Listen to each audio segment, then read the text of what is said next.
धरती के बाहर लाइफ खोजने के लिए हम अक्सर दूर के स्टार्स और उनके प्लैनेटरी सिस्टम्स को देखते हैं, पर हमारे अपने कॉस्मिक बैकयार्ड में भी इंटरेस्टिंग पॉसिबिलिटीज हैं। कैलिस्टो, बृहस्पति का दूसरा सबसे बड़ा मून, ऐसी ही एक जगह है। अपने वॉल्केनिक भाई आईओ या अपने सबसर्फेस ओशन वाले यूरोपा से अलग कैलिस्टो एक यूनिक अपील देता है, लो रेडिएशन। कैलिस्टो का सरफेस उसके वायलेंट पास्ट का सबूत है, जो अनगिनत क्रेटर्स से भरा हुआ है। हालांकि हो सकता है कि इन्हीं इंपैक्ट्स ने लाइफ के लिए रास्ता बनाया हो। साइंटिस्ट का मानना है कि इस एंशिएंट पॉकमार्क्ड सरफेस के नीचे एक विशाल सॉल्टी ओशन है।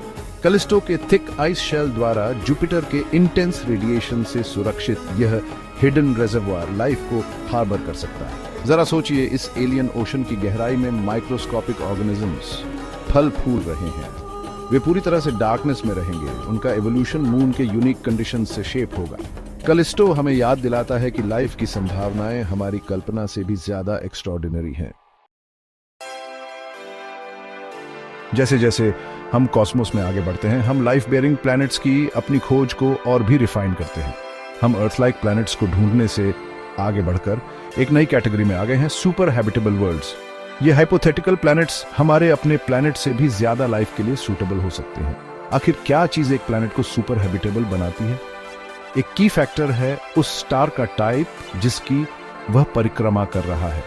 के ड्वार्फ स्टार्स, जो हमारे सूरज से छोटे और ठंडे होते हैं, एक लॉन्गर लाइफ स्पैन प्रदान करते हैं, अरबों साल ज्यादा। स्टेबल एनर्जी का यह एक्सटेंडेड पीरियड लाइफ को इवॉल्व और फ्लरिश होने के लिए एक बड़ी विंडो देता है। साइज और मैस भी रोल प्ले करते हैं।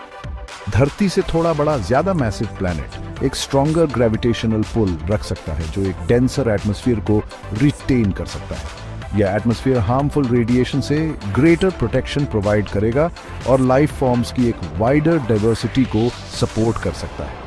अंत में अबंडेंट लिक्विड वाटर, जो लाइफ के लिए एसेंशियल इंग्रेडिएंट है, किसी भी सुपर हैबिटेबल वर्ल्ड के लिए क्रूशियल है। अब तक खोजे गए हजारों एक्सोप्लैनेट्स में से कुछ सुपर हैबिटेबल वर्ल्ड्स के पोटेंशियल कैंडिडेट्स के रूप में स्टैंड आउट होते हैं।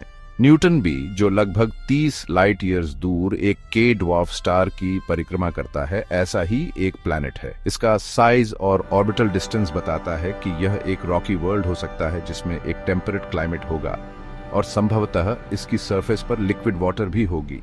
एक और इंट्रिगिंग सिस्टम लगभग 120 लाइट ईयर्स दूर है, टैपी स्टार सिस्टम। इस सिस्टम में एक हैबिटेबल जोन है, जो हमारे अपने हैबिटेबल जोन से बहुत ज्यादा वाइडर है। इस जोन के भीतर कई प्लैनेट्स पोटेंशियली लाइफ को सपोर्ट कर सकते हैं। हालांकि इन डिस्टेंट वर्ल्ड्स के बारे में अभी बहुत कुछ अननोन है, लेकिन इनकी कैरेक्टरिस्टिक्स इन्हें फर्दर स्टडी के लिए प्राइम टारगेट्स बनाती है।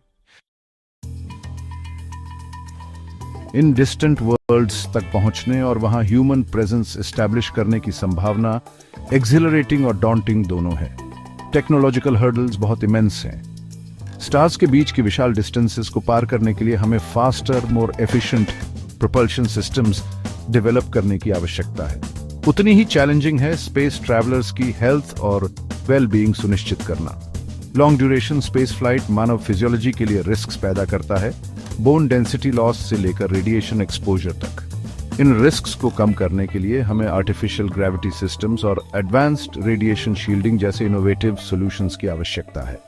एक बार जब हम इन न्यू वर्ल्ड्स तक पहुंच जाते हैं, तो हमें उनके यूनिक एनवायरनमेंट्स के हिसाब से अडेप्ट करना होगा।